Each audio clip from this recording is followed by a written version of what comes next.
හරි සහෝදරරු රිප්ලයි එකට රිප්ලයි එකක්. දැන් මෙහෙමයි. දැන්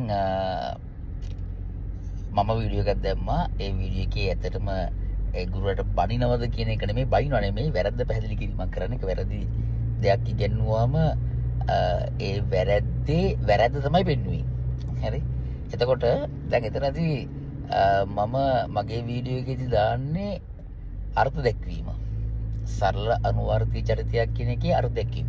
සරල අනුවර්තී චලිතය කියන එක දැන් ඔතනින් එහාට ගියාම යුනිවර්සිටි ලෙවල් එකේනොත් යුනිවර්සිටි ලෙවල් එකේදී සහ එතනින් එහාටත් ඔයගොල්ලොන්ට ෆිසික්ස් එහෙම කරද්දී අත්‍යවශ්‍ය වෙනවා. ඒ කියන්නේ මේ ෆිසික්ස් වල නිකන් දේවල් නෙමෙයි, මේ ෆිසික්ස් වල මම ඒක අවශ්‍ය වෙන විදිහ ගැනත් වෙනම වීඩියෝ එකක් දාන්නම්. ඒක දැන් කියන්න ගියොත් මේක රිප්ලයි එකක් වෙන්නේ නැහනේ.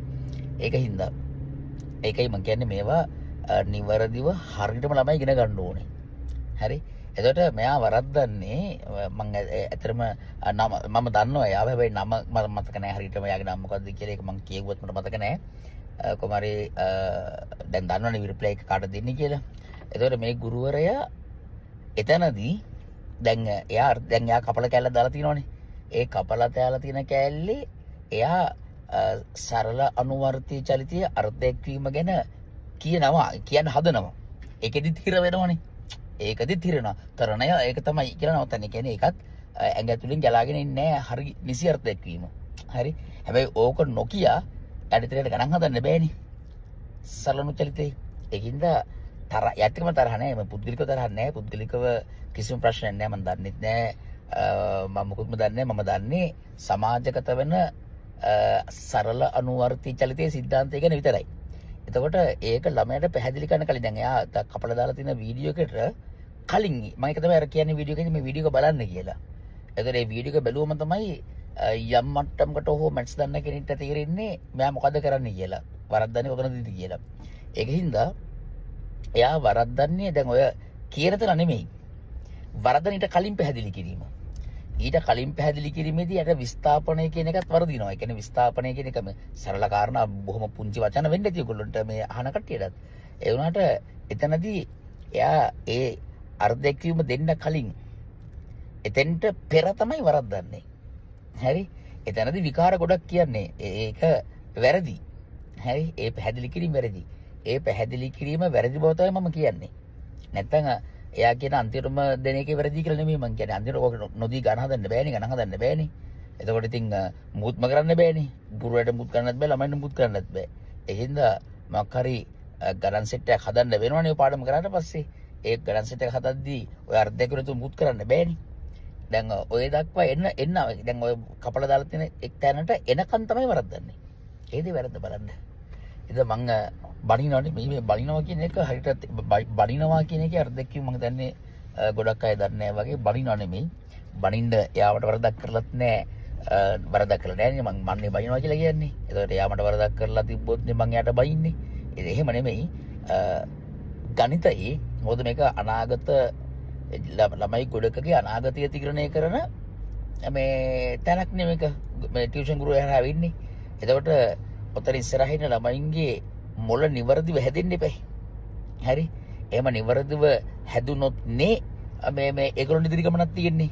නැත්නම් ඒ ලෙවල් කාලේ ගුරුවරත් එක්ක ගන්න ආතල් එක නෙමෙයිනේ ළමයිගේ අනාගතයේ ජීවිතේ. ඒකින්ද අනාගතයට ඕන වෙන්නේ ඔතනදී සබ්ජෙක්ට් එකේ ඉගෙන ගන්න හරිම දේවල් ටික. ඒකට සබ්ජෙක්ට් එකේ හරිම දේවල් උගන්නන්න නැති වුණා මම පොඩි විවේචනයක් කරනවා. පොඩි හරි ලොකු හරි විවේචනයක් කරන්න වෙනවනේ. නොකර බෑනේ. මොකද අපි ඔක්කොම එකම සමාජයේ සත්වයෝනේ. ඒතර වැරද්දක් දැක්කම කියන්න ඕනේ. හරි. ඒකින්ද ඔය ගුරුවරයාට මම කියන්නේ මම ඔතේ තරහ නැහැ මල්ලි. මම මේ කියන්නේ ඔය කපලා දාලා තියෙන එකට කලින් ඔයාගේ පැහැදිලි කිරීම වැරදි. අනික ඒ පැහැදිලි කිරීම ඔයාගේ ඇතුලෙන් ගලාගෙන එන්නේ නැහැ. මොකද ඔයා සබ්ජෙක්ට් එක ඉතා ඉහළ මට්ටමින් පුළුවන් වෙන්න ඕනේ ඔයා ළමයට පැහැදිලි කිරීමක් කරන්න. එතකොට ඔයා ඔයාගේ රස්සාව විතරක් කරන නැති ඒ වුණාට ඔයාගේ රස්සාව හරහා මේ තවත් ළමයින් ගොඩකගේ අනාගතය තීරණය වෙනවා. ඒකයි මම කියන්නේ. නැත්තම් මටවත් එක්ක තරහක්වත් එහෙම නැත්තම් මට මගේ පන්ති හදන්නවත් ඔයත් දන්නවා ඇතිනේ මට පන්ති හැදීමේ දැන් අවශ්‍යතාවයක් නැහැනේ.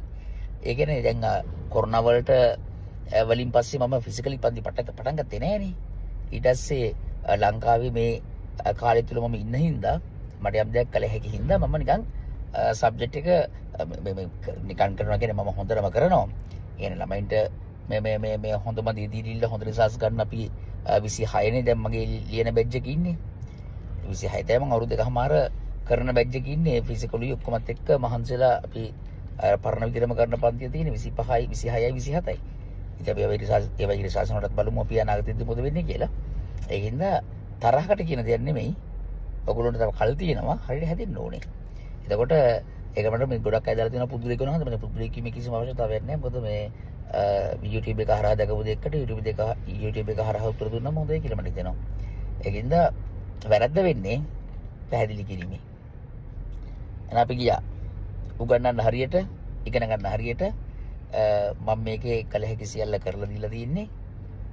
ඒකින්ද මේ මගේ පන්ති හදන්න කරන ඒවා නෙමෙයි පන්ති හදන්න වැඩක් නෑ බං දැන් ඉතින් ඒ ඔක්කොම ඉවරයි.